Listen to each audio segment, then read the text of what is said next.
ataupun sampai Merauke. Pokoknya aku mau tanya nih, gimana nih kabar-kabar teman di sini? Semoga dalam keadaan sehat ya.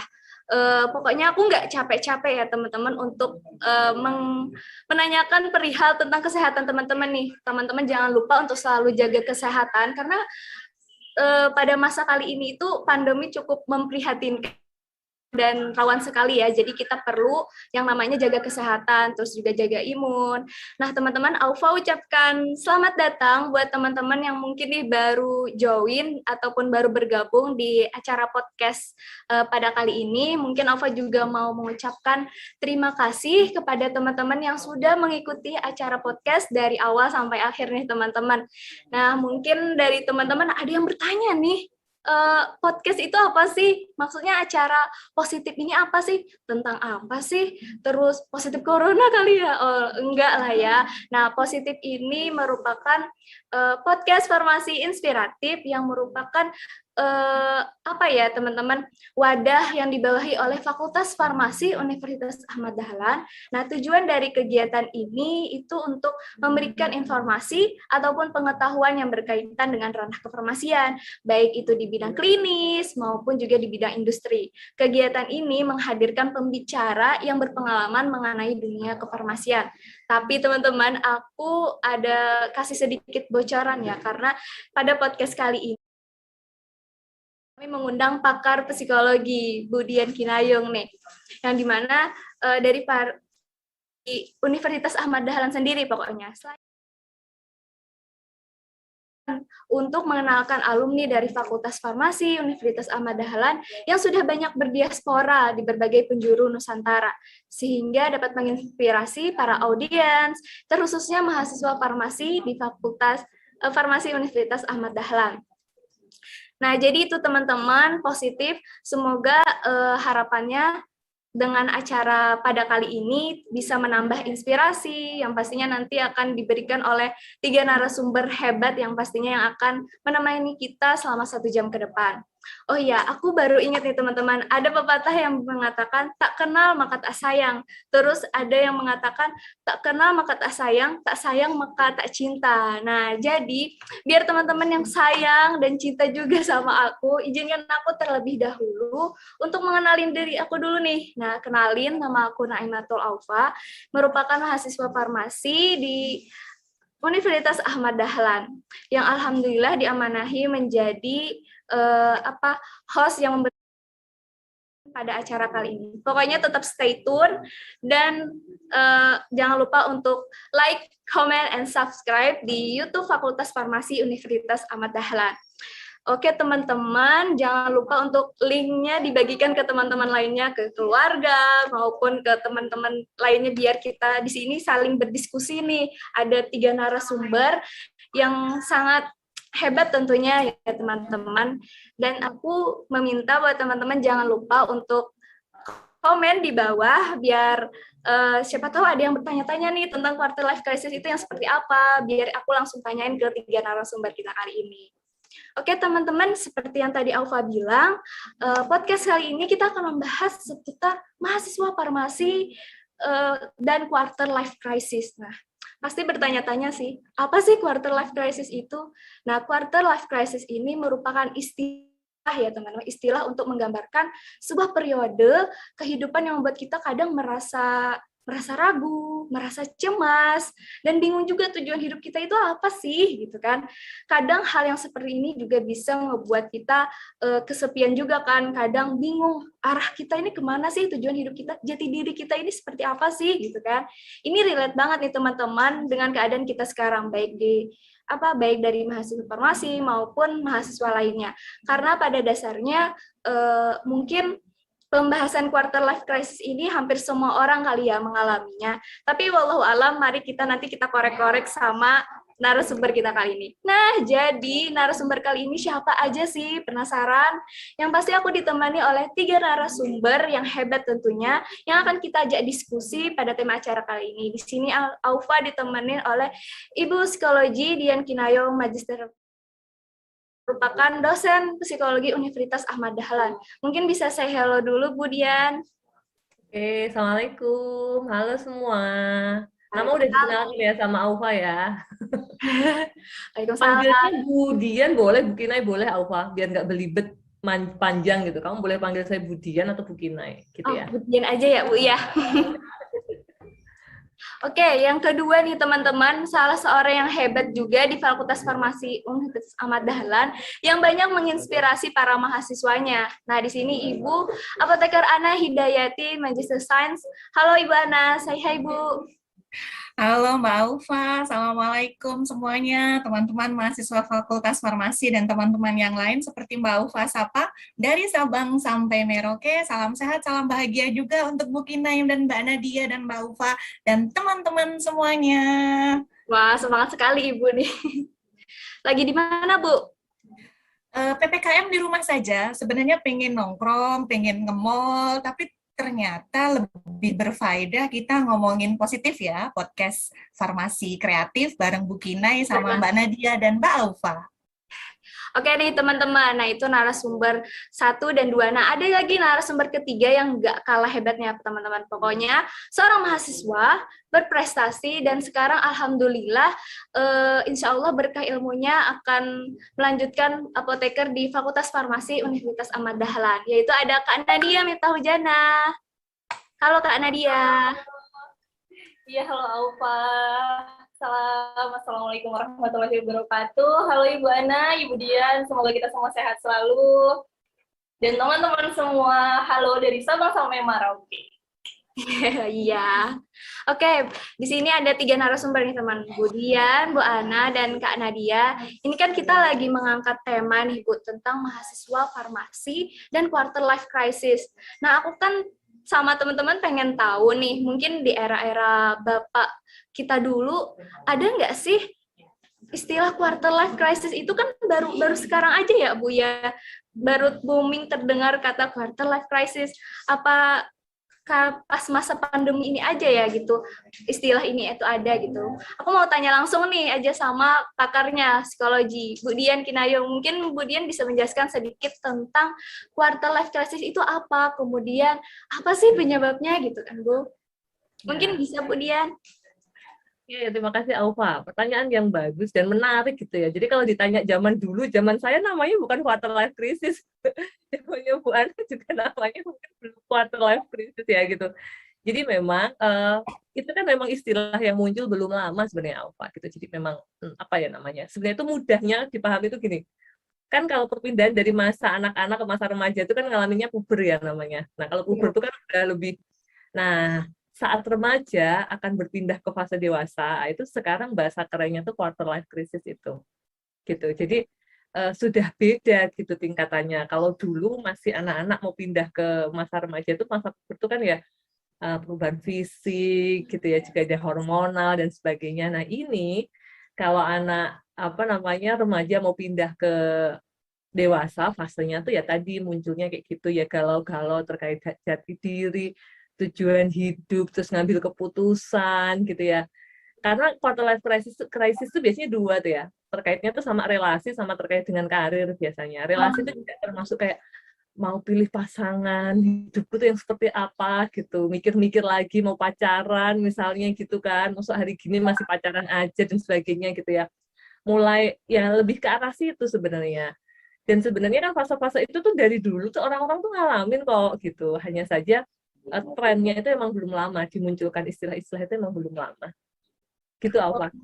Oh jadi memang apa ya, quarter life crisis ini sebenarnya dari zaman dulu juga ada, cuma istilahnya mungkin beda lagi ya Bu ya. Sekarang aja lagi booming-booming quarter life crisis gitu kan.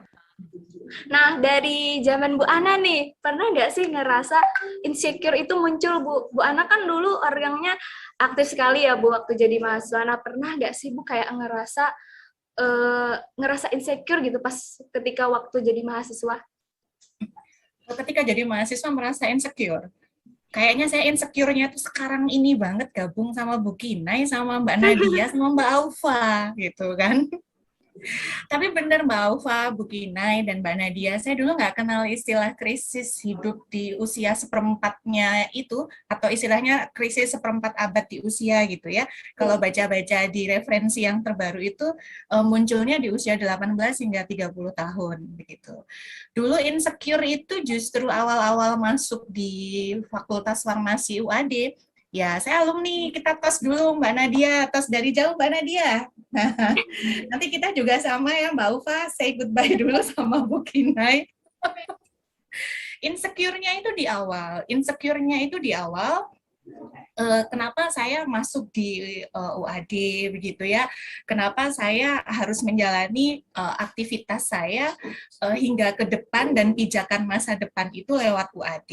Nah, karena muncul proses insecure itu, apa yang harus dilakukan dengan segera untuk keluar dari masa-masa tidak nyaman, masa-masa tidak percaya diri, dan masa-masa saya harus bangkit, saya harus show up dan menemukan nilai tambah pada diri sendiri begitu. Jadi seperti yang disampaikan oleh Bu Dian, ada dua tadi ya, masalah relasi dan masalah karir. Nah, itu harus segera dibangun. Move on-nya adalah saya harus punya temen nih, gitu kan. Teman-teman saya harus bisa memberi warna yang akan membuat saya bangun, akan memberikan saya motivasi dan memberikan saya inspirasi. Kemudian saya udah terlanjur basah nih di farmasi UAD. Saya mau ngapain ke depan? Kalau ada lagu dangdut zaman angkatan saya dulu terlanjur basah, ya sudah basah sekali. Mungkin yang kenal lagu ini cuma Bu Kinai, Bu Wakil Dekan Hari Susanti, iya kan Bu Kinai? Kalau Mbak Aufa sama Mbak Nadia nggak kenal lagu ini. Nah, kan udah terlanjur basah. Istilahnya nyebur kolam renang, nggak bisa berenang, daripada tenggelam harus bertahan, ya belajar berenang kan gitu. Benar banget, Bu. Jadi insecure-nya di situ Mbak Aufa. Kalau sekarang ketemu insecure, sekarang banget saya insecure. Kalau sekarang kan Bu Ana udah jadi dosen nih. Nah, pas ketika jadi dosen sendiri, Bu, pernah nggak sih ngerasa hal seperti itu? Ya jelas Mbak, pasti itu. Pasti. Kenapa? Saya dulu belajar dari Bapak Ibu dosen saya yang ada di Fakultas Farmasi, kemudian berada di tengah-tengah beliau untuk membangun bersama Fakultas Farmasi. Jelas, itu pasti ada rasa tidak percaya diri, ada rasa insecure, ada rasa cemas. Saya bisa nggak ya seperti mereka yang sudah memberikan contoh, yang sudah membangun Fakultas Farmasi dengan sedemikian rupa, dengan sedemikian bagusnya, kan seperti itu. Sehingga kembali lagi pada diri kita, bagaimana kita bisa membalik kondisi dengan menanamkan energi positif untuk segera move on gitu. Kalau bahasa sekarang itu jangan kebanyakan baper gitu aja ya. Ya itu harus cepat. Ya kan begini ya, anak sekarang kan baper itu kan kalau kelamaan nggak move on ya udah insecure terus bawaannya, krisis terus jadinya gitu kan. Oh, jadi Bu, insecure ini nggak terpaut sama usia ya Bu, tapi kita gunakan nih insecure ini sebagai sisi hal yang positif untuk membangun kita, gitu kan, seperti yang Ibu Ana bilang tadi. Iya benar, mau seusia apapun insecure itu pasti akan muncul. Namanya aja level ini ya begini ya, namanya aja level emosi, level perasaan. Ada kalanya kita ada di fase atas, kita happy, kita bahagia. Ada kalanya kita merasa cemas, takut, insecure, merasa tidak percaya diri. Tetapi itu tadi saya sampaikan, bergerak untuk naik lagi itu harus cepat, karena kalau nggak bergerak naik lagi, di sekitar kita sudah ikut berlari, sudah ikut bergerak, kalau kita tetap diam, ya kita yang ketinggalan, termasuk dalam hal perasaan, kan seperti itu.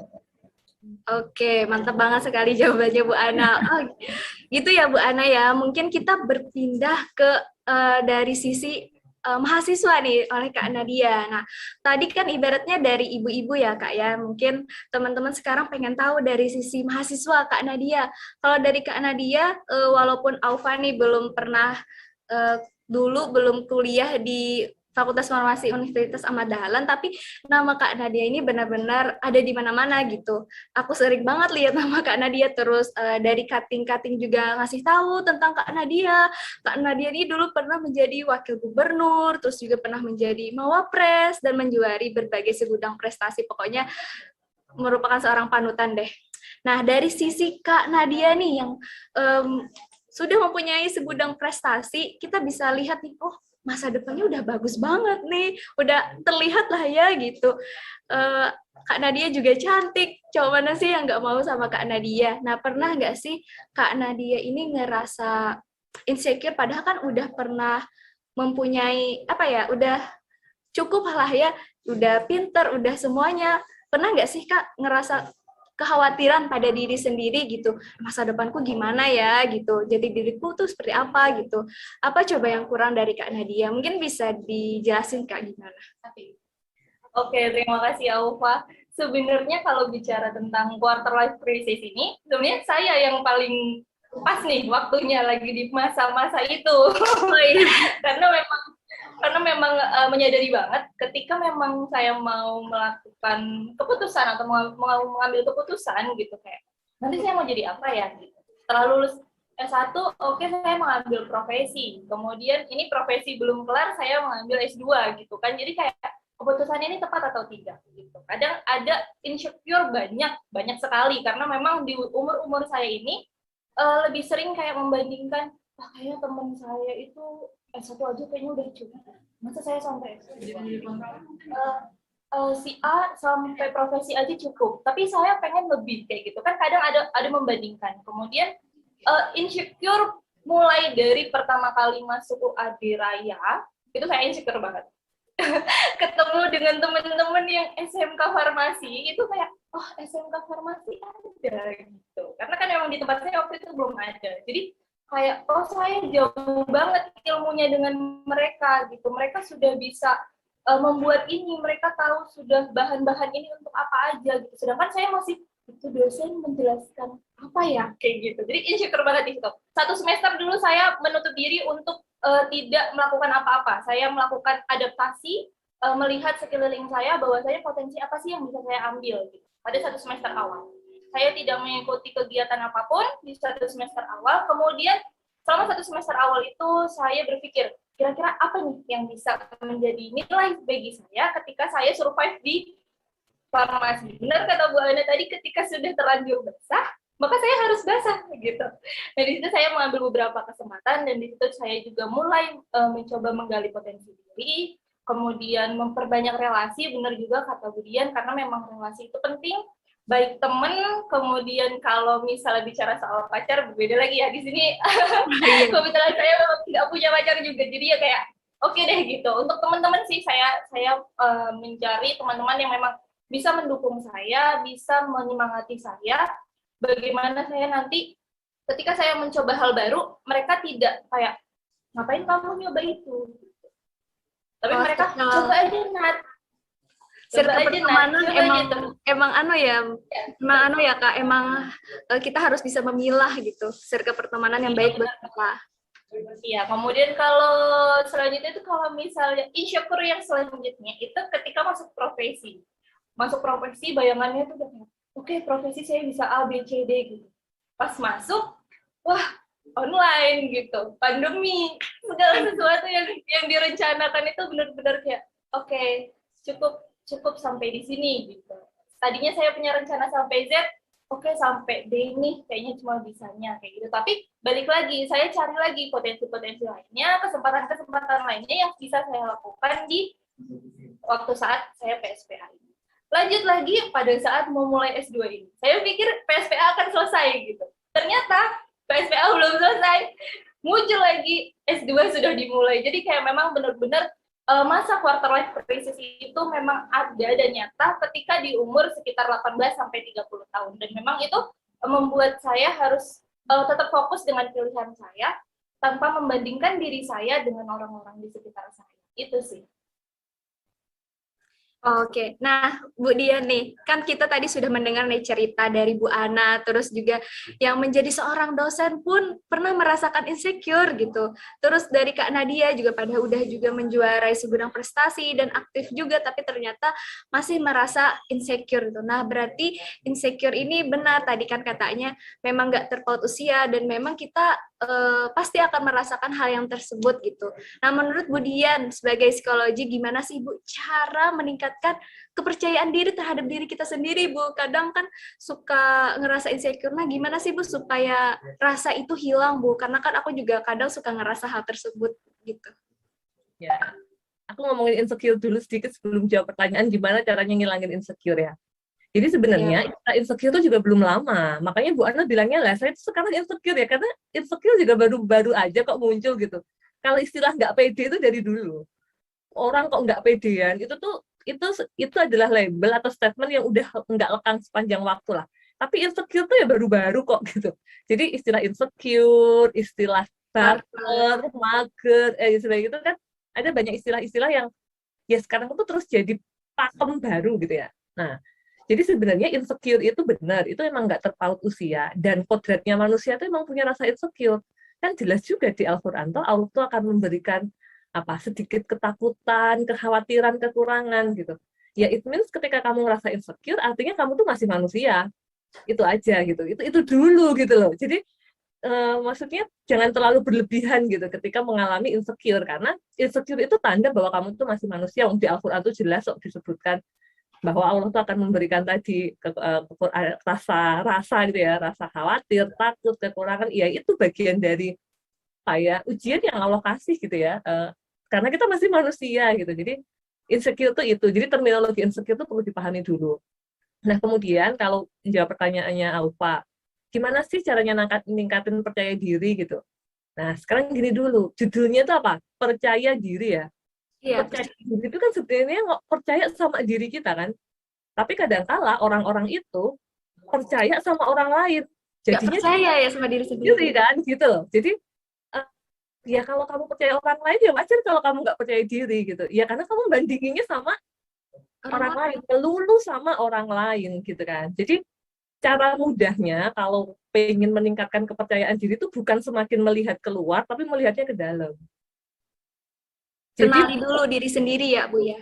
Jadi bandingin. Jadi ini konsep membandingkan. Karena insecure pun muncul karena apa? Membandingkan. Kenapa sekarang insecure semakin marak? Karena sorry to say nih, di sosial media itu kan kita bisa melihat kehidupan orang lain dengan lebih mudah.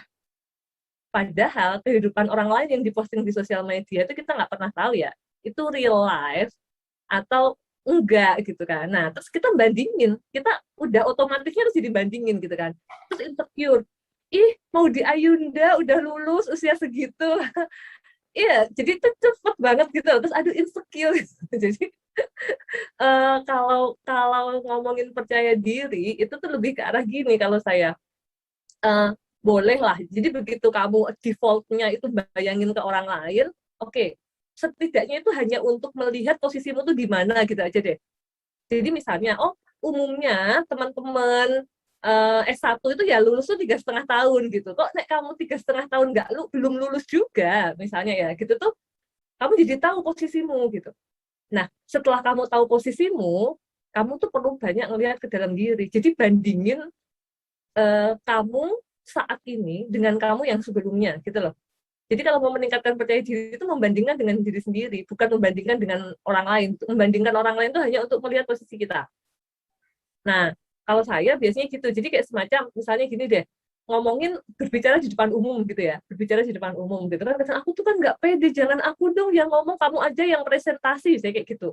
Gimana sih caranya biar aku tuh pede gitu-gitu, biar pede kayak dia. Nah, sebentar dulu. Pede kayak dia, iya kan dia bukan kamu gitu kan, itu malah tambah nggak pede karena kayaknya kayak dia. Ya nanti dulu kalau misalnya gapnya, apalagi kalau gapnya terlalu jauh ya, yang dipingin itu terlalu jauh, coba kamu cek, sekarang ini aku kalau ngomong di depan umum itu betahnya itu 2 menit habis itu udah, jadi kalau nanya tuh cuman 1 kalimat gitu terus udah gitu karena udah grogi gitu kan. Coba kamu cek setahun yang lalu tuh kamu kayak gitu nggak? Setahun yang lalu Bu, saya sama sekali nggak berani nanya. Oke. Sekarang udah berani nanya, udah, itu diapresiasi dulu. Jadi mengubah insecure dengan syukur dulu. Mensyukuri setiap tahap perubahan kita, perubahan baik kita. Gitu, disyukuri dulu. Nah, diapresiasi dulu. Artinya, berarti sekarang ternyata aku tuh juga ada perkembangan kok. Ternyata aku tuh ya nggak parah-parah banget kok. bukannya nggak pede-pede banget kok gitu. Jadi bisa kok gitu. Jadi itu kalau kita punya waktu untuk melihat ke dalam. Gitu, Aufa. Makanya kalau saya ditanya tuh caranya menghilangin insecure, menghilangkan insecure ya dengan syukur ya, mensyukuri apa yang sudah ada saat ini gitu ya. Dan kita flashback. Kalau flashback kita mau berkembang, pertanyaannya tuh gini, ada kan orang tuh yang gini, Bu, aku tuh pingin banget Bu bisa ini gitu. Tapi dia nggak jalan-jalan. Pertanyaannya, kamu beneran pengen itu? Enggak, jangan-jangan. Kamu tuh hanya terpengaruh, tapi kamu sendiri tuh ngerasa itu nggak penting gitu. Jadi kamu nggak move on, nggak belajar, nggak berlatih. Tapi di kepalamu tuh cuma pengen kayak dia, tapi sebenarnya itu nggak penting buat kamu. Kamu cuma pengen dilihat orang sebagai, nah gitu loh Aufa. Jadi semakin blunder nih yang nggak percaya diri, insecure semakin blunder kalau udah melihatnya keluar terus.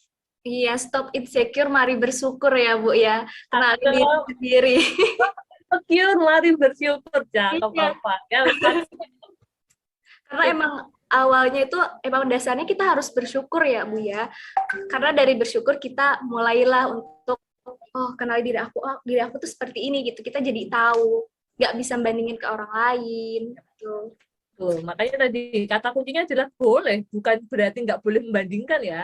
Tapi membandingkan itu sebenarnya hanya untuk tahu posisi kita, bukan terus-terusan gitu. Karena kita kan merasa selalu tersakiti gitu kalau ngelihatnya orang lain terus. Itu kan terus jadi kayak, aku tuh gini-gini amat sih gitu loh. Padahal cukup tahu gitu, tahu posisi kita. Jadi bandingin orang tuh sekali gitu buat tahu posisi kita. Nah setelah itu tinggal tanyain ke diri kita, hidup kita mau dibawa kemana sih gitu, arahnya mau kemana sih gitu.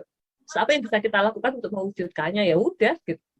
Jadi kita nggak terlalu didoktrin gitu ya oleh hal-hal di luar kita. Gitu Alfa. Oke, nah aku mau berpindah dulu nih Bu, sama Kak Nadia. Aku lagi penasaran kan kalau kuliah farmasi kan sekarang itu beda ya Kak eranya sama Kak Nadia dulu. Dulu kan offline gitu, jadi imbang nih antara teori sama praktikum. Kalau kita kan sekarang bisa dikatakan era yang serba online, apa-apa online gitu. Masuknya kita bisa nyambil kuliah gitu, kuliah sama organisasi, sama kegiatan-kegiatan lain gitu. Dalam waktu yang bersamaan, kadang aku pun juga kuliah sambil organisasi, kadang dalam satu waktu itu gitu bisa disambil semuanya gitu. Nah, aku kayak kadang suka ngerasa prosesnya itu semakin lama tuh semakin terancam punah juga ya, maksudnya semua itu digantikan sama teknologi yang canggih. Nah, menurut dari Kak Nadia gimana sih cara kita ini berpikir di kuliah farmasi ini merupakan hal yang patut kita syukuri gitu, ini merupakan kesempatan emas buat kita gitu. Karena kan berpikir sekarang ada apoteker online gitu kan, terus semuanya digantikan sama online gitu. Gimana nih dari Kak Nadia supaya kita mensyukuri bahwa kita nih udah bagus loh di jurusan farmasi ini gitu loh. Oke, baik. Jadi pertanyaannya itu lebih ke bagaimana cara kita bersyukur ketika kita itu masuk sebagai mahasiswa farmasi gitu ya. Kalau saya pribadi, kalau saya tadi memposisikan diri dengan mengecek posisi orang lain gitu. Jadi saya lihat dulu, ketika saya masuk di farmasi ini, apa sih benefit buat saya? Benefitnya banyak banget. Oleh karena itu saya harus bersyukur. Banyak orang-orang yang nggak punya kesempatan yang sama saya untuk berkuliah di farmasi. Atau banyak orang yang memang dia sudah mencoba untuk kuliah di farmasi, tapi mereka belum jalannya kuliah di farmasi. Nah, dari situ saya bisa nih bersyukur. Kemudian, setelah dari itu, misalnya, tadi kayak pandangan bahwasanya, saya pikir kuliah farmasi itu tahun ini bisa offline, tapi ternyata harus online, dan lain sebagainya.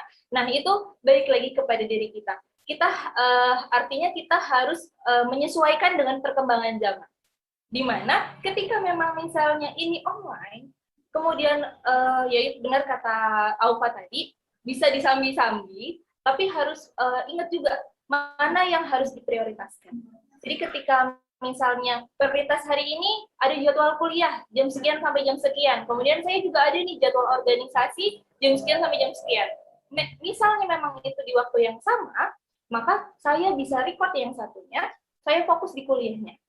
Baru nanti malamnya saya ulangin, saya kaji ulang. Oh, organisasi itu seperti ini, oh terjadi seperti ini, Kemudian saya konfirmasi kepada teman saya yang mengikuti, misalnya seperti itu. Jadi memang ketika di teknologi yang sekarang apa-apa serba online, itu kita harus punya siasat untuk kita terus tetap bisa sebanding dengan ketika kita offline. Kemudian kayak tadi berbicara tentang praktikum itu kan biasanya online offline ya Kak gitu. Itu lebih masuk dan lain sebagainya. Iya memang saya juga mengakui ketika praktikum online agak susah, tricky gitu. Kayak harusnya kan kita bisa coba alatnya misalnya kalau di farmasi. Iya benar banget. Kita bisa komunikasi secara langsung gitu. Nah, artinya ketika memang ada yang tidak paham ketika dilakukan secara online, maka kita konfirmasi juga ke dosennya. Misalnya, Bu, saya itu lihat loh misalnya di YouTube atau di mana tayangan tuh kalau misalnya alat ini tuh harusnya mencetnya seperti ini. Memang seperti itu ya, Bu, karena di bayangan saya itu nggak seperti itu. Nah, itu dikonfirmasi. Jadi jangan sampai apa yang diterima ketika online itu miss dengan apa yang harusnya ada di offline gitu. Jadi ketika kuliah online ini kita harus pintar-pintar, kita harus cari siasat bagaimana kita memahami layaknya kuliah offline kayak gitu. Kemudian ketika nih kalau misalnya kuliah online nih Kak, kan kita nggak ketemu teman, bahkan udah mungkin kuliah setahun nih nggak kenal teman yang lain, relasinya kurang dan lain sebagainya.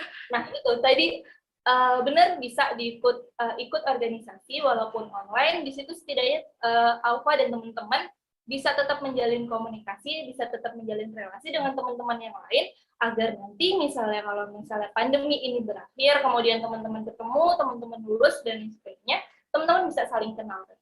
Karena kita kan sebagai makhluk sosial ya, kita pasti butuh teman, butuh dukungan dan sebagainya. Jadi tetap untuk kuliah online, kemudian kuliah di farmasi, yang pasti yang pertama adalah harus bersyukur, karena memang banyak kesempatan yang mungkin orang lain tidak dapatkan, tapi kita dapatkan. Oh gitu ya Kak Nadia. Jadi memang pada dasarnya ketika online gini kita harus bisa memaksimalkan sebaik mungkin agar kita juga bisa meraih gitu kebermanfaatannya itu buat diri kita sendiri. Oke teman-teman, pokoknya kita harus semangat kuliah ya. Jangan takut profesi kita ini terancam gitu. Yang penting belajar aja dulu yang benar, itu cari ilmu yang benar. Karena kan kalau kita belajar dari hati, semuanya akan mengalir seperti air yang mengalir. Oh ya, aku inget banget pesan dari om aku gitu katanya. Jadikan belajar itu sebagai kebutuhan ya, karena kita perlu ilmu itu untuk kita ke depannya gitu. Karena kita harus selalu kadang suka ngerasa kurang, aku hari ini nggak dapat ilmu gitu. Kita harus yang namanya haus ilmu gitu. Begitu. Nah, Bu Ana, ternyata kan kuliah di farmasi ini merupakan hal yang patut kita syukuri kan, seperti yang Kak Nadia bilang tadi. Khususnya untuk mahasiswa farmasi itu sendiri. Karena kan Bu Ana kan dulu juga pernah mahasiswa nih Bu, jadi dulu tahulah ya gitu, memaknai kesuksesan itu ketika apa gitu, ketika jadi mahasiswa farmasi, ketika dulu oh pas aku menjuara ini gitu. Nah, itu bisa dikatakan memaknai kesuksesan. Nah, kalau dari Bu Ana, cara memaknai apa ya? Ketika berada di posisi mana gitu, memaknai kesuksesan hal tersebut gitu. Memaknai kesuksesan. Oke, terima kasih Mbak Ufa. Tadi Budian, Mbak Nadia udah bicara insecure, stop. Bersyukur, yes, gitu kan. Stop insecure, ayo bersyukur. Begitu. Ya benar sekali, Bu. Itu dapat dari Mbak Ufa. Makna kesuksesan, saya yakin tiap orang, tiap individu, siapapun kita memiliki makna kesuksesan yang berbeda-beda, karena tiap orang itu memiliki target dan tujuan hidup yang berbeda. Ketika saya menjadi mahasiswa, saya sukses ketika saya bisa menyelesaikan studi saya tidak berbeda dengan teman-teman yang lain. Saya sadar diri kemampuan saya tidak mencapai IPK ketiga. Tapi saya punya cita-cita, saya ingin sekolah lagi. Ketika saya ingin sekolah lagi, saya harus cari tahu untuk melanjutkan jenjang sekolah lagi, IPK minimal yang harus dicapai berapa. Kan begitu. Kemudian saya lulusan perguruan tinggi swasta, kompetitor saya dari perguruan tinggi negeri. Nilai IPK 2,75 lulusan negeri dengan IPK 2,75 swasta, beda dong, kan gitu. Sehingga apa yang harus saya capai, apa yang harus saya upayakan untuk bisa setidaknya saya berkompetisi dengan mereka. Ketika saya sudah bisa mencapai dan itu sesuai dengan apa yang saya targetkan, apa yang ada di angan-angan saya, apa yang saya impikan, itulah sukses. Nah, sekarang sudah seperti ini, suksesnya kan berbeda. Suksesnya kan berbeda. Saya mama nih, 2 anak cowok sama kayak Bu Kinai. Pasti kita juga punya target ya Bu Kinai ya. Ya, ini anak laki-laki mau dijadikan seperti apa, kemudian sebagai emak-emak, kemudian di kampus juga sebagai pendamping dari teman-teman mahasiswa semua, tentu ada target-target lain dan memaknai suksesnya seperti apa kan itu berganti terus. Itu kan berganti terus. Ketika saya di rumah saya sukses jika anak saya sudah seperti ini. Ketika di rumah saya sukses, ketika suami saya sudah selesai seperti ini. Saya bisa mengatakan saya sukses ketika saya sedang mengalami proses yang tidak nyaman, saya bisa mengalahkan suasana hati yang tidak nyaman pada diri saya sendiri. Jadi suksesnya saya dengan Bu Kinai pasti beda dong. Suksesnya saya dengan Mbak Nadia dan Mbak Alfa pasti beda juga. Nah, itu yang harus dimaknai suksesnya seperti apa dan jadikan setiap hari itu untuk menggapai sukses. Artinya kita kan setiap hari punya catatan ya, kita setiap hari punya aktivitas begitu.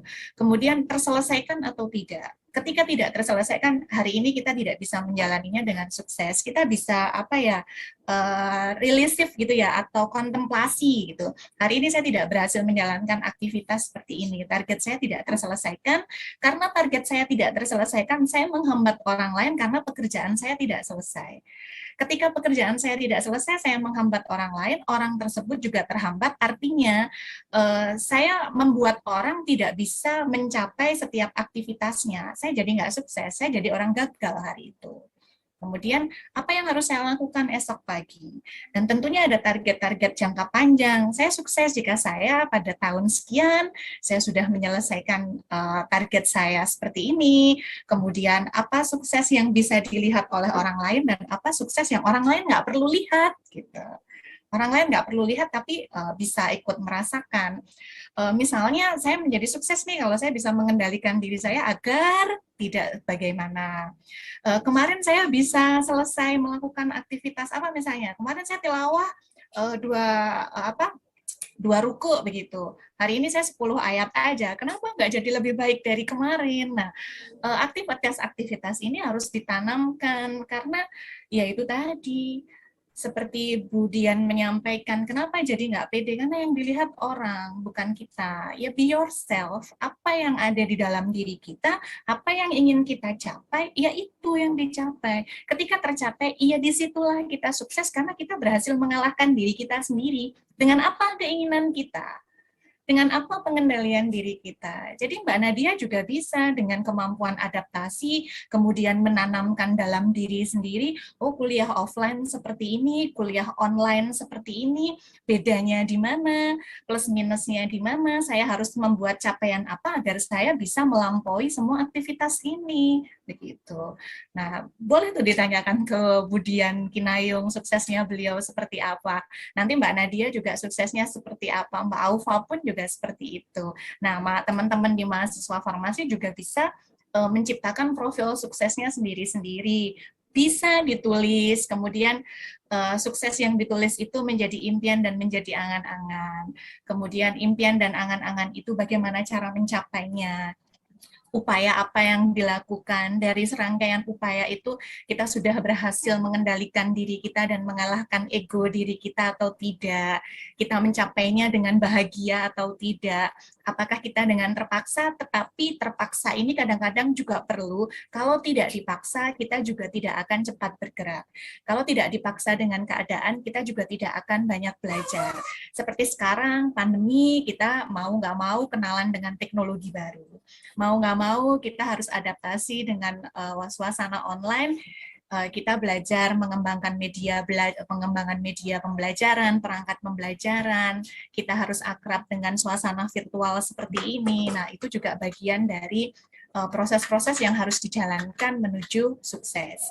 Kalau ingat nasihat Imam Syafi'i ya, ketika kita kalau tadi Mbak Ufa kan dapat dari omnya haus ilmu gitu ya. Iya benar, Bu. Ini selalu saya sampaikan kepada teman-teman gitu. Saya memang bukan ustadzah, tapi ketika saya membaca saya hanya highlight saja gitu ya Bu Kinai ya, di highlight saja. Ketika kita sudah melakukan sebuah aktivitas, misalnya kita sudah belajar menuntut ilmu kan wajib bagi tiap muslim.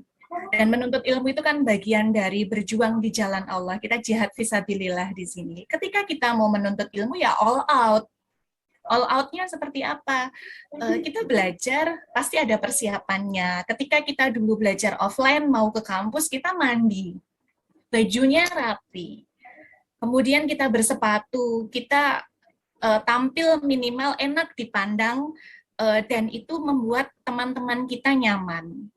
Ya kan? Itu all out secara fisik.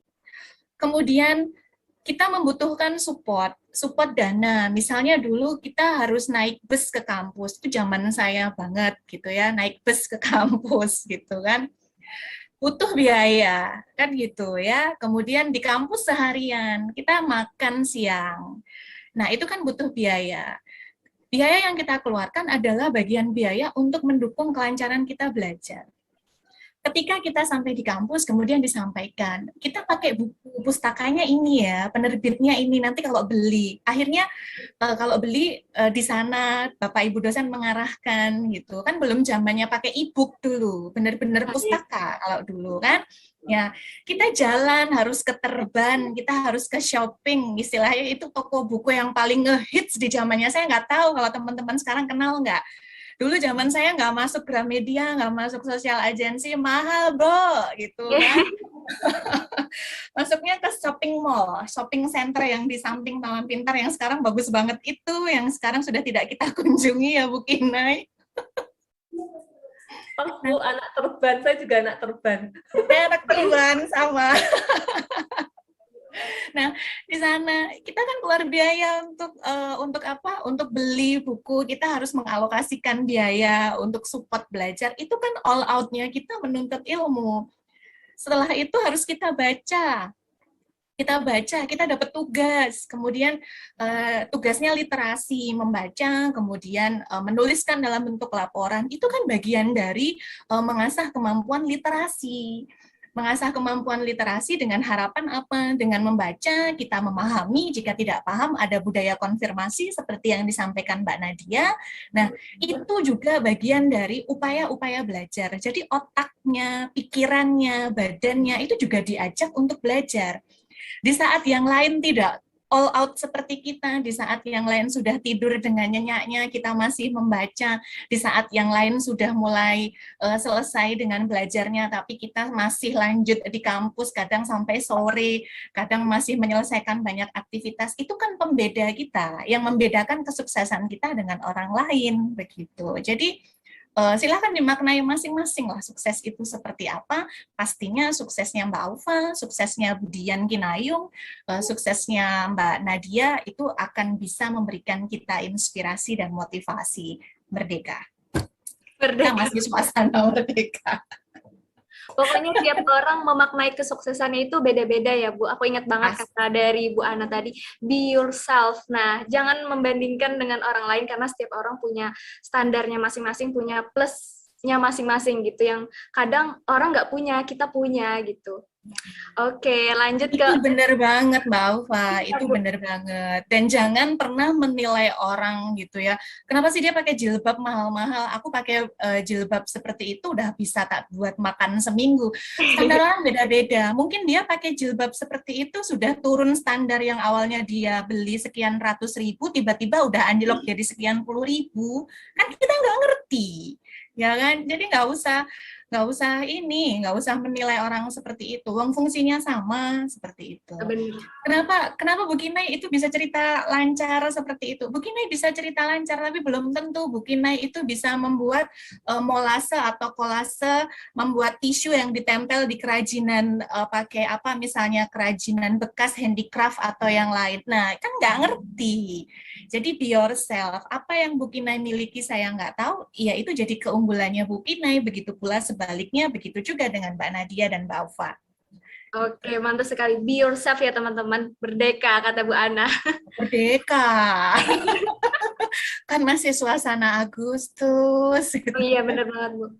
Oke nih, Kak Nadia diam-diam aja. Langsung aja aku lanjut ke Mbak Nadia aja. Kalau tadi kan kita ngebahas, nih Kak, kan awal-awal tadi aku ngajak Kakak seputar teknologi kan. Profesi kita kan tadi katanya digantikan dengan teknologi. Aku mau tanya nih, kan sekarang online nih di era pandemi ini, semuanya tuh serba fleksibel seperti yang aku bilang tadi.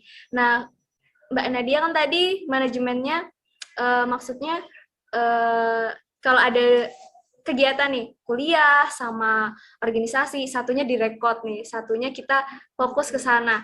Tapi aku mau mengulik lebih dalam sama Kak Nadia, manajemen time ala Kak Nadia itu seperti apa gitu, biar semuanya tuh tertata gitu loh Kak, biar aku juga yang tadinya mungkin kurang disiplin, jadi lebih disiplin untuk masalah waktu nih, gimana sih Kak tips and triknya untuk manajemen time-nya? Oke, manajemen waktunya nih. Kalau dari saya itu selalu menulis besok saya mau ngapain. Jam segini sampai jam segini mau ngapain. Tugas apa nih, misalnya terkait dengan pendidikan ya. Tugas apa yang harus besok atau harus minggu depan. Itu yang mana yang duluan. Kemudian kalau saya punya pola tidur sebelum jam 12. Jadi ketika sebelum jam 12 itu saya masih harus beraktivitas. Nanti setelah jam 12, hari itu beres atau tidak, itu menjadi PR saya buat besok. Gitu. Jadi ada waktu istirahat yang memang harus saya penuhi gitu untuk diri saya. Karena kalau misalnya saya porsir terus, apalagi kondisi lagi pandemi kayak gini, itu pasti akan sangat-sangat riskan gitu. Jadi kalau saya, jadi malam itu sebelum tidur saya tulis besok jam sekian sampai jam sekian saya mau ngapain, kemudian hal apa aja yang saya harus lakukan, kemudian yang mana yang harus duluan, kemudian mana yang harus bisa saya lakukan secara bersamaan, dan mana yang tidak. Jadi ketika memang itu tidak bersamaan, saya harus fokus di situ. Yang lainnya nanti dulu. Yang lainnya nanti dulu. Setelah itu selesai, jam sekian misalnya itu selesai. Oh, ada nih, pada misalnya jam 11 saya harusnya selesai, tapi itu belum selesai. Oke, itu menjadi PR sisa waktu saya di malam hari. Nah, nanti sebelum tidur, saya harus punya waktu untuk membaca berapa buku gitu misalnya, berapa halaman. Kalau memang misalnya apalagi pandemi ini ya, kan kadang kondisi badan kayak aduh nggak enak deh, besok aja bacanya. Ketika itu saya lakukan besok, maka itu akan double dengan yang besoknya. Dan itu nggak boleh saya tunda lagi. Gitu. Jadi memang benar-benar ada waktu untuk belajar, ada waktu untuk fokus, ada waktu untuk dibagi, dan ada waktu untuk istirahat. Dan memang benar-benar untuk yang istirahat itu harus cukup. Karena kalau misalnya enggak, kondisi lagi kayak gini sangat-sangat mengkhawatirkan. Gitu. Dan yang paling penting, karena kondisi lagi kayak gini, kita harus sering-sering konsumsi vitamin. Baik kita lagi dalam keadaan sehat maupun nggak sehat gitu dalam arti kurang enak badan, tetap kita harus konsumsi karena memang untuk manajemen waktu ketika terus-terusan diforsir di luar batas kemampuan kita, maka lama kelamaan tanpa kita sadari kita juga akan tidak sanggup untuk melakukan. Jadi kalau dari saya, manajemen waktu dari saya adalah saya mencatat sebelum apa yang saya akan lakukan besok, saya catat hari ini, dan kemudian tugas-tugas mana yang harus diprioritaskan saya juga catat. Seperti itu sih kalau dari saya. Oke, mantap banget sih. Mungkin habis ini aku jadi terinspirasi nih, kalau apa-apa itu kita catat dulu, apa sih esok hari ke depannya kita mau ngerjain apa, karena memang itu buat pengingat juga ya buat kita biar tahu time-time kita yang harus kita prioritaskan.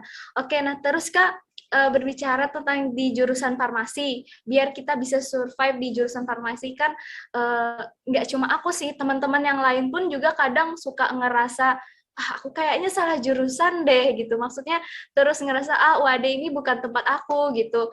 Kadang ada yang bilang nih wadah ini jadi second option, pilihan terakhir, juga ada pilihan kedua, pokoknya wadah itu yang terakhir gitu. Nah gimana sih dari Kak Nadia sendiri biar bisa apa ya, bisa survive sama di jurusan farmasi sendiri gitu, gimana Kak? Oke, kalau misalnya bicara tentang survive nih, sama ya. Dulu juga saya berpikir pertama, saya ini pertama kalinya keluar kota, gitu. Oh iya. Kemudian, wah saya masuknya di UAD gitu, bukan di negeri atau bukan di yang lainnya kayak gitu. UAD menjadi pilihan keberapa bagi saya? Pilihan ke sekian misalnya. Untuk saya survive itu yang pertama adalah saya belajar memahami kondisi dan lingkungan. Jadi misalnya yang pertama itu, waktu itu saya pertama kali di Jogja, itu lingkungannya, wah orangnya lemah lembut gitu, karena kan saya dari Sumatera gitu. Orangnya lemah lembut, cara bicaranya seperti ini. Nah, saya pahami karakter-karakter seperti itu. Artinya, ketika saya berada di lingkungan itu, saya harus seperti apa? Gitu. Saya harus berkomunikasi dengan cara seperti apa? Nah, itu yang pertama. Kita belajar mengenali lingkungan yang ada di sekitar kita. Kemudian yang kedua, masuk di universitas. Saya pahami karakter dosen-dosen di universitas saya ini seperti apa. Oh, dosen A karakternya cara mengajarnya seperti ini, dosen B karakternya memberikan PPT, dosen C ini tanpa slide misalnya gitu. Artinya saya harus punya poin-poin ketika dosen A, B, C mengajar, saya harus punya trik untuk memahami pelajaran itu seperti apa. Ketika misalnya dosennya itu berbicara, terus artinya saya harus memperhatikan. Dengan memperhatikan saya paham. Kalau misalnya dosennya tipenya, ini PPT silahkan dibaca gitu. Oh, artinya saya harus menulis dari PPT yang diberikan dari dosen. Itu, yang pertama adalah belajar. Kemudian yang kedua adalah menjalin komunikasi. Nah, untuk pertama kalinya waktu itu saya di Jogja, komunikasi itu penting, terutama pada teman-teman ya. Karena teman-teman itu ada yang bahasanya dari Sabang, ada yang bahasanya dari Maroke gitu kan. Untuk berbicara aja kadang bisa berbeda-beda, maksudnya sama, tapi berbeda gitu cara pembicaraannya. Nah, itu menjalin komunikasi dengan teman-teman itu penting. Saya mencoba berkenalan ketika dia, saya tanya, kamu dari mana? Saya dari Kalimantan. Oh, Kalimantan itu budayanya seperti apa? Kalimantan itu daerahnya di mana aja gitu. Itu saya coba masuk terkait dengan bagaimana kondisi dia sebelum masuk di UAD. Nah, setelah itu saya juga bercerita kondisi saya sebelum masuk UAD itu seperti ini, di daerah saya seperti ini gitu. Jadi akhirnya terbangunlah komunikasi yang baik gitu antara saya dan teman saya. Jadi saya tahu seluk-beluknya teman saya sebelum masuk UAD dan teman saya juga tahu. Akhirnya kita bisa saling memahami. Kemudian setelah komunikasi dengan teman sudah baik, nah di situ baru kita bisa sharing pelajaran ini gimana gitu. Pendekatan diri dulu deh gitu intinya. Kemudian yang ketiga itu saya memperbanyak relasi. Nah, ini yang menjadi PR. Ketika memang teman-teman mau memperbanyak relasi ketika menjadi mahasiswa farmasi yang umumnya nih pasti pas pertama kali masuk di farmasi akan merasa, wah farmasi berat sekali, tugasnya banyak, laporannya banyak, saya harus begadang gitu. Terus wah saya begadang, teman saya yang jurusan lain kayaknya bisa main gitu. Teman saya jurusan lain bisa nongkrong. Oh saya laporan ini belum selesai, dosen ini laporan lagi nak gitu. Ya Allah, tidak selesai itu rasanya. Tapi di situ saya juga merasa, oh oke, supaya saya tidak jenuh dengan laporan belajar, saya memperbanyak relasi melalui apa? Melalui organisasi. Nah, untuk yang ini, untuk organisasi, waktu itu saya cukup lama, 1 semester untuk memahami, saya berani nggak ya berorganisasi lagi gitu. Ini kan di wilayahnya orang lain, saya bisa nggak ya gitu. Itu 1 semester. Nah, kalau saran saya buat teman-teman, ketika memang mau survive di kuliah di farmasi, teman-teman bisa coba di semester awal. Dari semester awal, teman-teman nggak apa-apa ikut organisasi, ikut komunitas, tapi sesuai dengan kemampuan dan batasan teman-teman. Artinya jangan memaksakan. Kalau memang misalnya teman-teman merasa harus, oh saya kayaknya harus belajar dulu nih, biar materi-materi ini bisa masuk, baru saya ikut organisasi, maka lakukan. Tapi kalau misalnya teman-teman merasa, oh saya sanggup belajar sambil berorganisasi, teman-teman lakukan. Gitu. Jadi lihat juga potensi diri teman-teman, baru nanti bisa menambah. Karena tujuan utama adalah belajar ketika kita masuk di kuliah farmasi. Kemudian yang terakhir adalah mencoba hal baru. Nah, ketika di sini, ketika kuliah, ketika menjadi mahasiswa, banyak sekali kesempatan, misalnya teman-teman bisa mencoba, oh ternyata ada asisten dosen nih di semester sekian, gitu. Asisten laboratorium nih, gini. Saya coba deh, gitu. Kemudian ada nih penelitian dosen yang membutuhkan mahasiswa, saya coba deh, gitu. Di situ terus kemudian ada juga, oh lomba A, lomba B, lomba C, gitu. saya mau coba deh. Nah itu jangan tidak berani mencoba, karena memang mencoba hal baru itu memang ada tantangannya, kemudian ada pengalamannya, dan yang paling penting itu adalah memberikan pelajaran buat kita. Itu sih kalau dari saya. Yang pertama adalah belajar, kemudian menjalin komunikasi dengan teman-teman, kemudian relasi, termasuk dengan mencoba organisasi dan sebagainya. Dan yang terakhir adalah mencoba hal baru. Karena memang banyak kesempatan yang bisa kita lakukan ketika kita menjadi mahasiswa. Karena saya merasa, wah, kalau misalnya kemarin saya menjadi mahasiswa di S1, ada nih hal yang belum saya lakukan. Kenapa nggak saya lakukan ya? Gitu. Karena menyesalnya pasti akhir. Ketika berpikir, oh saya sudah tidak menjadi mahasiswa, oh ikut ini tuh syaratnya mahasiswa gitu. Ikut volunteer ini syaratnya menjadi mahasiswa, artinya banyak sekali kesempatan ketika kita menjadi mahasiswa yang bisa kita lakukan. Oke, Itu mantap. tadi saya mau. Berarti ketika kita menjadi mahasiswa ini, kita harus gunakan nih waktu kita sebaik mungkin. Seperti kata Kak Nadia tadi, untuk survei ke farmasi pun juga kita harus tadi jangan lupa untuk belajar, terus komunikasi itu perlu, cari relasi yang banyak dan mencoba hal-hal yang baru. Apa sih yang belum kita raih nih? Apa sih yang belum pernah kita coba? Itu sih hal yang perlu kita lakukan. Oke, Kak. Di sini ada yang bertanya nih Kak, untuk Bu Dian, kepada Ibu Dian Kinayung. Bu, izin bertanya, ini dari YouTube ya Bu ya, kenapa kita cenderung merasakan kegalauan luar biasa dan kecemasan akan apa yang terjadi pada saat usia 20 tahun ke atas ya Bu, padahal saat sebelum ini kita tetap santai menghadapi hidup dan alhamdulillah hidup berjalan dengan baik. Terima kasih Bu. Nah itu gimana ya Bu ya? Ada nih Bu yang bertanya Bu. Langsung dijawab, Aufa. Ya boleh Bu. Ya sebenarnya itu kan pertanyaan itu kan sebenarnya indikasi tadi quarter life crisis ya. Jadi memang pertanyaannya kenapa toh kok setelah usia 20? Padahal dulu enggak. Ya itu sebenarnya analoginya kayak kita lihat deh anak-anak. Anak-anak tuh kan nggak pernah galau kan, paling dia rebutan mainan sama saudaranya atau dia pengen beli apa nggak diturutin gitu. Tapi kenapa ya setelah usia 20 itu mulai gitu ya kita tuh jadi tadi ya terus galau dan sebagainya gitu tuh. Iya karena kita itu akan mengalami dunia yang berbeda gitu ya. Ya karena kan usia 20 itu kan sudah di remaja akhir kan, yang kita akan masuk dewasa awal. Di mana tuntutan-tuntutannya itu mulai banyak gitu ya, mau tidak mau kita akan memutuskan hal-hal besar dalam kehidupan kita. Sebenarnya di situ. Nah, maka dari itu sebenarnya tuh gini, ini kabar baiknya ya. Nggak semua orang loh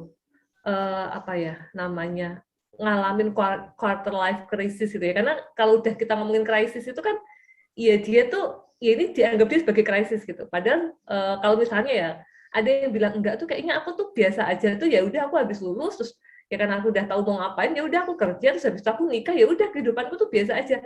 Kalau ada yang ngalamin kayak gitu jangan dibilang mosok sih, coba diinget-inget kamu pasti ngalamin, ya jangan digituin juga gitu. Jadi istilahnya tuh ya ada orang yang ngelewatinnya tuh biasa aja, tapi ada orang yang aku tuh pernah stuck gitu ya, aku tuh galau, aku tuh sampai susah mau ngapa-ngapain karena kayaknya di dunia di luar diriku tuh justru nggak membuat aku berani menghadapinya, tapi justru membuat aku terlalu banyak berpikir dan aku nggak maju-maju. Nah, kan orang beda-beda gitu, Alfa. Jadi pertanyaannya kenapa usia 20 ngalamin itu wajar ya, karena kamu tuh bentar lagi akan dapat amanah-amanah yang lebih tinggi gitu loh. Ibaratnya sekarang kalau kalian jadi mahasiswa itu kan masih ngurusin dirimu sendiri kan. Tapi nanti setelah kamu lulus gitu kan, ketika kamu udah kerja sama orang misalnya, atau kamu memutuskan untuk kerja secara mandiri ya, atau misalnya kamu pengen jadi wirausaha, nah kan urusan relasi melibatkan orang, karena kan relasi itu nggak harus selalu dengan pasangan hidup kan gitu, relasi itu kan dengan orang-orang di sekitar, hubungan profesional kerja dan sebagainya kan juga relasi itu ya, itu akan ada masa seperti itu gitu. Jadi tanggung jawabnya tuh udah nggak cuma sama diri sendiri aja gitu, tapi sudah dengan orang-orang di sekitar kita gitu. Belum lagi ketika nanti memutuskan untuk menikah, berkeluarga, yang cowok nanti bakalan jadi suami, yang cewek bakalan jadi istri. Belum lagi nanti ada anak, perannya nambah lagi gitu ya. Ya semakin bertambah usia, peran kita tuh pasti bertambah. Dan seiring dengan bertambahnya peran kita, udah pasti kalau pemikiran kita semakin bertambah. Sehingga semakin tambah umur itu, sebaiknya kita tuh semakin tahu diri kita. Caranya ya lebih banyak ngelihat ke diri tadi gitu. Karena tuh gini loh, kadang-kala tuh kalau misalnya kayak tadi yang dibilang Bu Ana, perlu loh kita tuh kontemplasi gitu ya, atau refleksi gitu. Karena kalau kita tuh nggak pernah menyediakan waktu untuk hal itu, ya kita itu akan tergerus oleh arus yang ada. Anak remaja memaknai me time itu apa? Nonton drakor, jalan-jalan gitu ya. Itu me time aku. Jadi me time itu tuh yang penting aku nggak belajar gitu ya. Nah, tapi gitu ya, perlu loh kamu tuh punya me time itu ya yang kayak gini nih loh. Menyediakan waktu untuk dirimu, baca buku yang mendukung dengan pengembangan dirimu gitu ya. Tahu kamu tuh pengennya apa gitu. Karena ini saya kan belum lama ya, baru minggu lalu kayaknya diminta ngisi karir days-nya di ini. Dulu namanya AMA YPK gitu ya, di Jogja kan. Jadi wisudawannya itu dapat pembekalan lah terkait dengan design your future lah, istilahnya begitu gitu kan. Nah, di situ saya juga sharing terkait dengan perkembangan dunia kerja after pandemic itu udah beda loh. Nah, kira-kira kalian yang udah mau lulus ini siap nggak dengan kondisi itu? Artinya kan kalian kalau pas me time kan kalian perlu toh nambah wawasan. Apakah perusahaan itu masih sama kebutuhannya kayak sebelum pandemi? Apakah profesi-profesi yang dulu kalian inginkan itu sekarang masih ada? Kalau masih ada, sekarang berapa banyak gitu saingannya gitu. Semakin banyak saingannya, apa yang perlu dilakukan? Nah, perlu kalian itu menyediakan waktu untuk yang seperti itu gitu. Masukkan di agenda me time-nya. Sehingga kalian tuh ngerti gitu loh. Oh, mau ke sini gitu. Mengapa ini? Karena kondisi ini gitu. Termasuk yang nggak kaget juga ketika nanti terjun ke dunia kerja, oh kok beda ya gitu. Kayaknya dulu tuh nggak gini deh, kayaknya dulu yang dibilang tuh nggak gini deh, kok sekarang jadi begini ya? Ya itu dampak gitu ya, karena memang kondisi itu sekarang mulai berbeda. Dan kondisi itu cepet banget sekarang. Perubahan tuh sekarang tuh cepet banget. Apalagi dunia kerja ya, apalagi dunia kerja cepet banget. Sistem rekrutmen pun juga sudah mulai berkembang. Nggak kayak dulu yang tesnya tuh rini-rini. Nah sekarang tesnya aja, rekrutmen kerja aja ada yang nanti disuruhnya nge-vlog 1 menit tentang dirimu. Jadi nggak melulu, kayak dulu kan mesti psikotes, suruh gambar, terus datang, habis gitu-gitu kan. Nah, yang sekarang itu untuk memotret diri, itu dalam proses rekrutmen tuh nggak selalu dengan tes psikologi yang dulu paper and pencil. Sekarang psikolognya juga udah lebih modern gitu. Lihat sosial mediamu aja udah bisa ngelihat kamu orangnya kayak apa, misalnya kayak gitu ya. Maka tinggalkanlah jejak digital yang baik. Itu juga menjadi salah satu tips gitu ketika kalian memang nantinya akan ke arah sana gitu. Tadi pertanyaannya itu aja ya Ufa ya, mengapa kok usia 20 itu gitu, karena jawabannya itu. Ya memang wajar karena memang tuntutannya mau nambah gitu. Iya, bener banget, Bu. Terus juga mungkin kita harus mengenal jati diri kita dulu, mulai mengenal diri kita itu seperti apa gitu. Mungkin kita harus, seperti Bu Dian tadi bilang, kita harus ada waktu me time buat diri kita sendiri gitu, buat ada waktu kenalin nih, aku nih seperti apa, mungkin meditasi diri sendiri, untuk me time diri sendiri. Nah, terus aku mau diskusi untuk kita bertiga nih, Bu. Nah, aku mau tanya pertanyaan yang sama buat Bu Ana, sama Bu Dian, sama Kak Nadia. Pendapat dari Bu Ana, Bu Dian, sama Kak Nadia ini, kan di era pandemi ini kan kita tahu semuanya itu ngerasa serba online nih kan. Perkuliahan kadang juga cuma tidur nih, kadang ada sih dari mahasiswa, kadang kalau kuliah ditinggal tidur gitu. Nah, itu kan hal yang negatif gitu. Gimana sih cara ngubah energi negatif itu menjadi energi positif gitu, Bu? Gimana nih? Mulai dari Bu Ana dulu kali ya, selaku dosen mahasiswa farmasi UAD. Oke, terima kasih Mbak Ufa. Kita diskusi bertiga ya, nanti langsung saut menyaut, sambung menyambung menjadi satu, itulah Indonesia. Mantap, Ibu. Bagaimana merubah energi negatif menjadi energi positif begitu ya. apalagi di era online seperti ini. Kalau saya mengawalinya pertama dari manajemen diri dulu, dari manajemen emosi dulu dan perasaan dulu.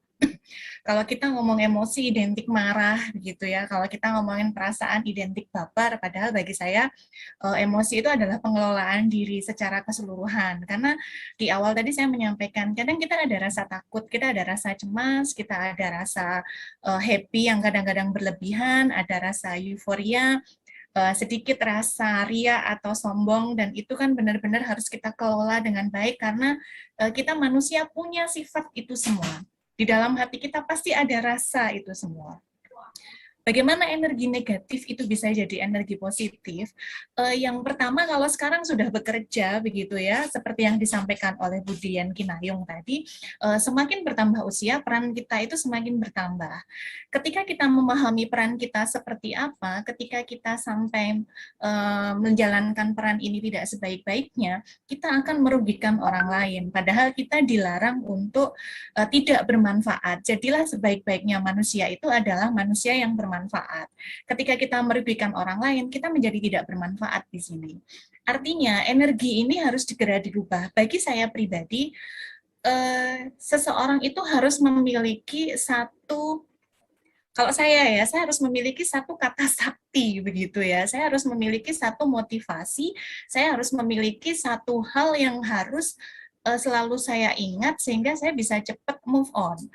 Ya, contoh kalau jadi mahasiswa begitu ya, kalau jadi mahasiswa saya kok contoh jadi mahasiswa, saya maksudnya gini, ketika saya sampaikan pada mahasiswa, cara gampang untuk mengingat-ingat dan merubah energi negatif menjadi energi positif adalah kita kenal deket ya dengan seseorang lawan jenis yang kita suka. Ternyata satu dan lain hal kita tidak bisa lagi menjalin komunikasi dan meneruskan hubungan baik dengan mereka. Seperti itu kan banyak cerita. Akhirnya muncul rasa insecure, rasa krisis, rasa tidak percaya diri di dalam diri, kemudian menyampaikan, dia bukan yang terbaik buat saya. Ini energinya negatif. Bagaimana merubah energinya menjadi positif? Dibalik.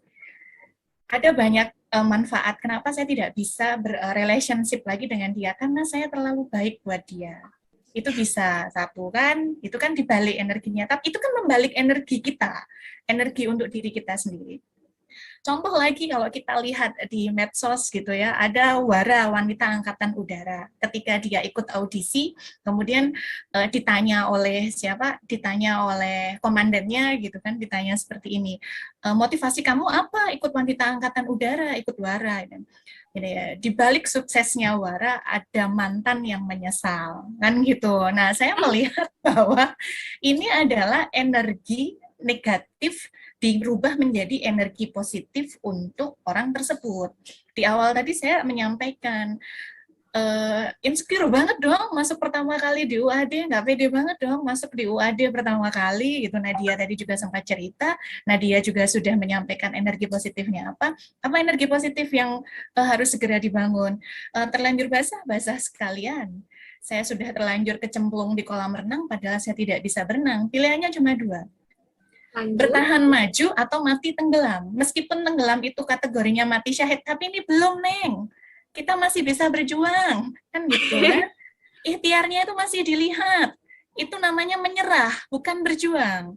Ya karena sudah terlanjur basah, nyemplung sekalian, mau nggak mau harus belajar berenang, harus belajar bertahan.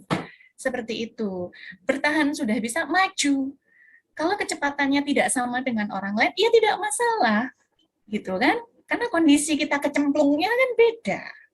Nah, sehingga harus ada penanam, kalau istilahnya Bu Kinai, mungkin penguatan diri atau sesuatu yang kata sakti atau rasa yang harus diingat di dalam hati, dimaknai kembali bahwa kita ini bisa bermanfaat dan keberadaan kita itu dinantikan oleh orang lain, bahwa keberadaan kita itu diharapkan oleh orang lain, dan karena mengingat peran dan makna itu, ya kita harus bisa, dan itu menjadi satu hal untuk merubah energi negatif menjadi energi positif. Banyak sekali kalau mau tahu kisah bagaimana merubah energi negatif dan positif dalam hidup, saya punya banyak cerita. Tapi di belakang layar aja ya Bu Kinai ya, dan Mbak Aufa, ini off the record, jangan diketahui banyak orang. Mungkin karena nanti kita diskusi berdua kali ya Bu ya. Iya benar. Kata saktinya itu loh, kata saktinya itu yang harus dimasukkan dan ditanamkan di dalam diri untuk segera berbalik menjadi energi negatif dengan energi positif. Jadi diingat dulu, kita harus bermanfaat bagi orang lain, kita punya peranan, kita diharapkan, kita diandalkan, orang bahagia kalau kita ada, itu energi positif. Jadi orang seneng nggak lihat kita nangis gitu ya, nggak senang. Lagian kita ngapain sih nonton drakor nangis gitu, ya kan?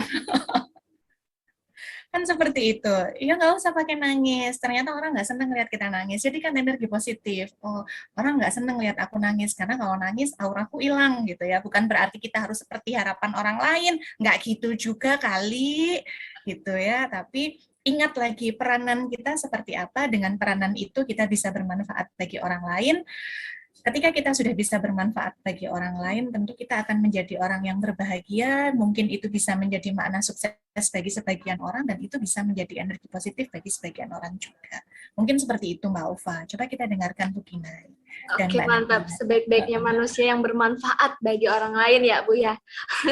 Oke, dari Mbak Nadia nih, gimana nih terkait energi positif, energi negatif menjadi energi positif dari versinya Kak Nadia itu seperti apa gitu?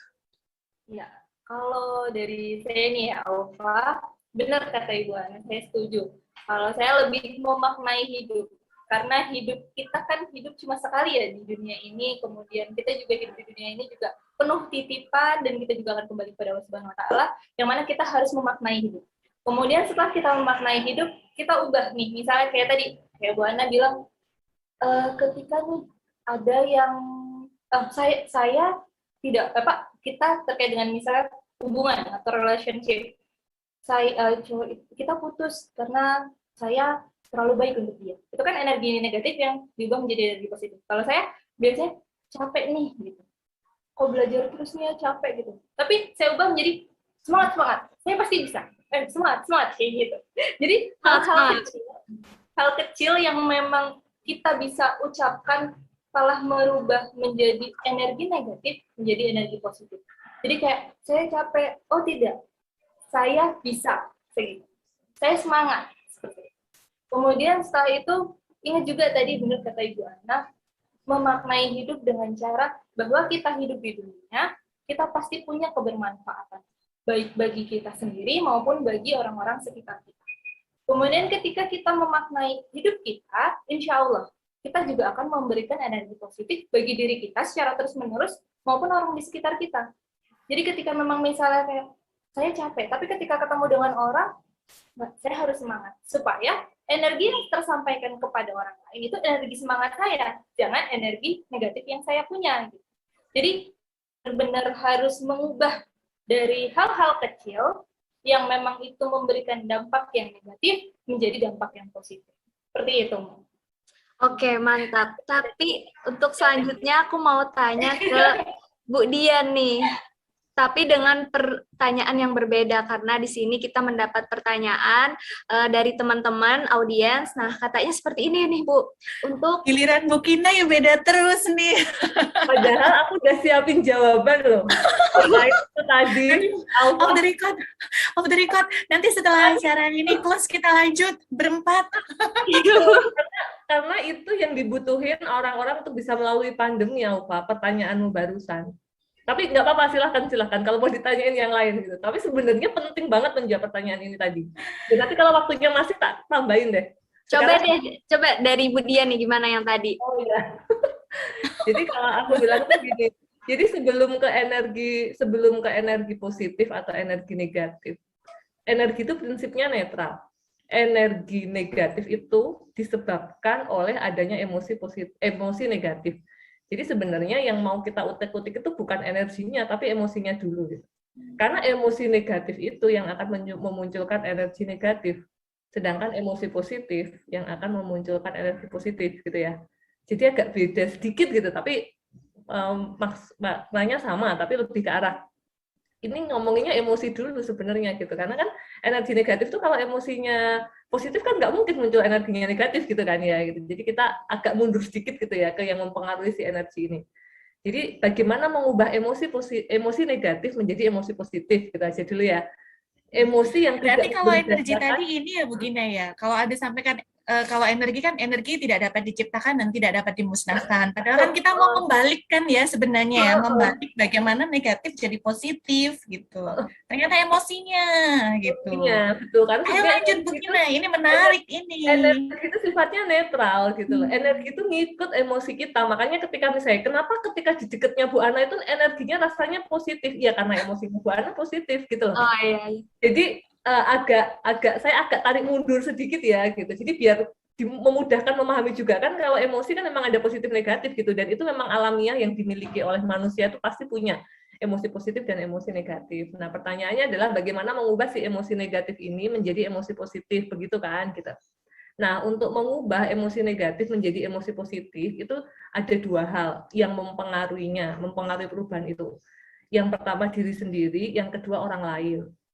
Nah, yang terkait dengan diri sendiri itu sebenarnya sudah dijawab sama Mbak Nadia, sama Bu Ana sebenarnya.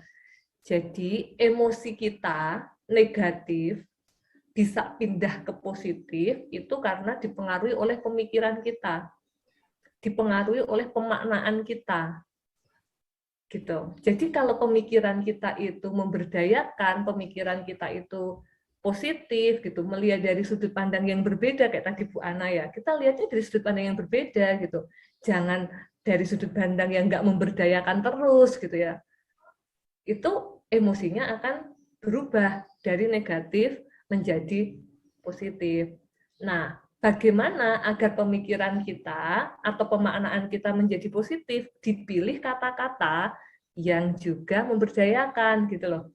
Makanya kan tadi kalau Mbak Nadia bilangnya semangat, semangat, semangat. Bu Ana tadi berapa kan juga bilang, ada kata gitu ya, pegang itu kata-katanya yang bikin, jadi ketika kamu lagi down atau apa, ya ini sebenarnya tanpa disadari ya, pilihan kata kita itu akan mempengaruhi emosi kita. Jadi sebenarnya kalau kalian mendengarkan orang yang sedang marah gitu, orang yang sedang marah itu kondisinya sebenarnya lebih parah daripada yang dimarahin loh. Karena kata-kata yang keluar itu mempengaruhi emosi. Misalnya, tadi Mbak Nadia bilang gini, kuliah online itu capek. Perasaannya jadi apa? Males kan? Tapi kalau diganti, kuliah online itu menantang tahu. Coba, rasanya beda kan? Ini cuma gara-gara mengganti kata capek dengan menantang loh. Kita nggak perlu menggantinya langsung ke antonimnya loh ya. Kita nggak perlu jadi mengganti, ya karena kalau langsung ke antonimnya kadang-kadang enggak gitu. Orang lain kan gitu kan, kadang-kadang kalau misalnya dia lagi susah, terus kemudian kita ganti katanya dengan bahagia gitu. Ya orang langsung gitu, tapi kita bisa ganti gitu. Jadi misalnya Sepertinya dia sedang tidak nyaman hatinya ya. Ya, betul. Ya. Jadi bukan, berarti nanti Aufa bisa diganti juga itu Bu kalimat-kalimatnya ya. Iya, biasanya itu yang diganti sih. Biasanya itu yang dirubah. Misalnya Aufa kan sering kebanyakan job desk ya ketika ikut organisasi. Kenapa saya harus jadi moderator? Saya juga jadi si acara, saya juga menjadi narahubung misalnya 3 pekerjaan sekaligus. Alfa akan bilang apa? Kalau saya akan bilang gini, Alfa, wow, luar biasa. 3 pekerjaan bisa dikerjakan oleh 1 orang. Berarti energi saya setara dengan 3 orang. Gitu, Pak. Tuh. Nah, itu kan beda kan nanti jadinya rasanya gitu. Sebenarnya itu tetap pilihan kata. Jadi kalau kita bisa memilih kata-kata yang memberdayakan, ngasih feedback pun lebih enak. Jadi misalnya ada orang yang, iya Bu, emang saya tuh bodoh ya Bu, lihat nih Bu, IPK saya segini gitu. Ketika yang dipilih kata-kata bodoh, itu beda dengan kalau yang dipilih adalah memang kemampuan kognitifmu tuh belum optimal. Apalagi di semester ini, tadi kamu bilang kegiatanmu banyak kan gitu. Jadi energimu tuh belum full banget gitu. Itu kan beda. Tapi kita juga mau bilang bahwa kamu tuh sakjane semester ini tuh amburadul manajemen waktumu tuh belum optimal, belum baik. Itu perlu ditingkatkan. Itu pilihan kata itu akan sangat mempengaruhi emosi kita. Jadi kita bisa mengubah dari emosi negatif ke emosi positif itu dengan pilihan kata. Jadi sadari betul kata-kata yang keluar dari mulut kita. Itu satu. Itu yang diri sendiri ya. Itu satu. Jadi untuk mengubah emosi negatif ke positif itu satu dengan pemaknaan. Pemaknaan itu ya karena kata-kata, pikirannya juga kata-kata. Yang kedua adalah dengan perubahan gerak, perubahan fisiologis. Ada kalanya ketika kita itu lagi down banget misalnya ya, emosinya tuh negatif banget, itu nggak sempat gitu memikirkan kata-kata yang positif atau melakukan pemaknaan ulang, itu nggak sempat ya. Ibarat orang jatuh itu kan wah lagi down gitu ya gitu. Jadi nggak sempat, nggak semua orang tuh langsung punya kemampuan untuk auto mikirin positifnya gitu ya. Nah, hal yang bisa kita lakukan adalah dengan melakukan perubahan fisiologis. Perubahan fisiologis itu as simple as ketika kamu lagi sedih, posisinya lagi duduk, ya coba kamu berdiri, jalan kaki ke depan, nyirami bunga, nyuci piring gitu. Itu akan mengubah yang tadinya emosinya negatif jadi netral mungkin, atau tapi setidaknya akan ada perubahan emosi. Hanya dengan Kayaknya saya banget ya Bu Kinai. Nah, itu dia. Jadi kalau emak-emak itu kalau marah-marah itu rumahnya bersih. Iya. Jadi emak-emak tuh kalau jengkel itu malah rumahnya bersih. Bener. Iya, langsung beberes. Ternyata tas dulu Bu Kinai, tas dulu kita. Jadi karena dulu saya waktu zaman kuliah, kalau kamar kos saya lebih bersih dari biasanya, itu biasanya saya sebenarnya lagi nggak nyaman, hatinya lagi nggak nyaman, wah ketahuan, ternyata sama. Dan mulutnya itu ngomel terus, nyebelin banget sih dia. Iya. Kesel banget ini kerjaan nggak selesai. Lagi semangat internetnya putus, udah gitu kuota habis, mau beli tutup lagi kuota. Nah, maka kalau kalian mager, itu kenapa kok emosinya negatif terus? Soalnya mager, males gerak. Jadi ya perasaannya nggak seharian tuh rasanya loyo terus. Iya iyalah orang kamu nggak pindah tempat gitu loh. Makanya kenapa relaksasi itu dengan tarik nafas, hembuskan. Ya tarik nafas, hembuskan itu kan perubahan fisiologis. Dalam Islam juga ketika kamu marah, ketika kamu sedang berdiri dan kamu marah disuruh apa? Duduk kan? Duduk masih marah, berbaring. Ya, terus disuruh wudhu, sholat. Itu apa? Karena itu adalah perubahan fisiologis gitu. Jadi mudahnya gitu. Jadi kalau kamu pas lagi ini banget gitu tuh ya jangan tetap di tempat ketika kamu mengalami emosi itu, bergeraklah. Kan nalurinya juga kadang-kadang gitu. Kalau orang itu cemas, biasanya kan dia gerak-gerak kan. Itu kan netralnya gitu. Itu sebenarnya untuk mencari, untuk menenangkan diri sebenarnya. Kita sebenarnya udah secara alamiah tuh kita udah dikasih petunjuk loh sama Allah, tinggal kita tuh nggak atau enggak kalau itu sebenarnya tuh coping stress yang memberdayakan gitu. Nah, itu diri sendiri ya, diri sendiri itu dua itu, pikiran kita yang diubah atau fisiologis kita yang diubah. Kalau mau dari emosi negatif diubah ke positif. Yang kedua adalah orang lain. Orang lain itu adalah kalian itu saatnya pintar memilih komunitas atau geng bahasanya, atau klub, circle ya Bu ya, atau circle atau peer gitu ya, yang jadi kalau kita berdua ini Bu Kinai, kalau kita berdua sosialita. Nah, sosialita. Ya, kalau jadi ya, sosialita atau apapun namanya yang itu tuh setiap kali kamu di situ tuh kamu terpapar hal-hal yang positif gitu. Karena tadi ketika kalian ingin mengubah kata-kata gitu ya, yang lebih memberdayakan, itu kamu perlu bergabung di orang-orang yang memang kata-katanya memberdayakan gitu. Ya karena kan kata-kata itu kan kita peroleh dari apa yang sering kita baca, apa yang sering kita dengar kan. Jadi sangat mustahil kalau kamu tadi pengen kayak gini, ini kan semua teorinya ya, nanti tinggal prakteknya kan gitu. Ya. Akan sangat mustahil kalau misalnya ya kamu tuh pengen jadi orang yang bisa memilih kata-kata yang memberdayakan. Jadi saya ngomongnya nggak positif negatif ya, karena sebenarnya kata-kata pun itu kan juga sifatnya netral, tapi yang lebih enak itu adalah memberdayakan atau tidak memberdayakan. Jadi akan sangat sulit kita memilih kata-kata yang memberdayakan. Kosakatanya nggak akan banyak gitu ya. Kalau kita ketemunya sama orang yang senangannya ngeluh aja misalnya, ketemu orang yang sukanya ngomongin orang aja gitu, atau baca sosmed yang isinya shopping online.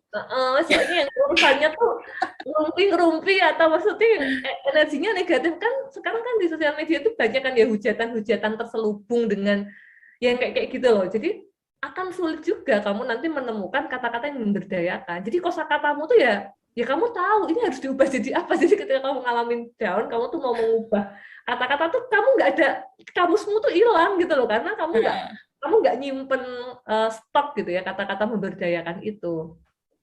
Itu sih. Jadi kalau jawabannya itu. Jadi tadi kalau digabung ya 3 lah. Komunitas, pemaknaan, gerak, dan pengaruh lingkungan.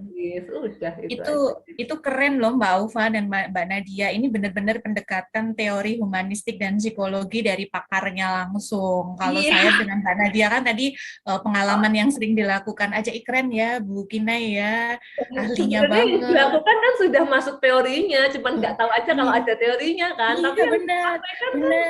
Dan di sini kan memang jadi belajar kan, ternyata berarti yang kita lakukan dipelajari di ilmu psikologi gitu ya, sikap dan perilaku manusia. Tuh Bu Kinai keren gitu kan.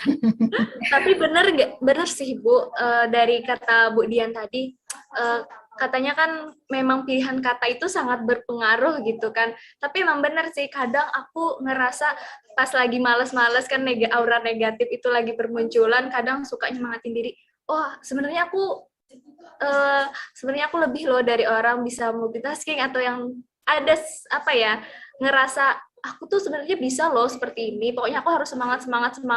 Kadang memang sih hal yang seperti itu, kata-kata tuh kadang ngerubah pikiran kita gitu, biar bisa jadi semangat lagi gitu. Memang benar sih kata Bu Dian tadi. Aku udah praktekin sih sebenarnya. Yes, Dan yang bagus itu adalah karena pengen mengubah. Karena ada orang yang dia pengen mengubah tapi dia nggak mau berusaha. Jadi aku tuh emosiku tuh jadi positif tapi mager. Ya sama aja. Ya mager ya Bu ya. Kembalinya ke kemauan gitu ya, kembalinya ke kemauan. Makanya kan kadang-kala tuh ada tuh mahasiswa tuh kadang-kala ironis gitu.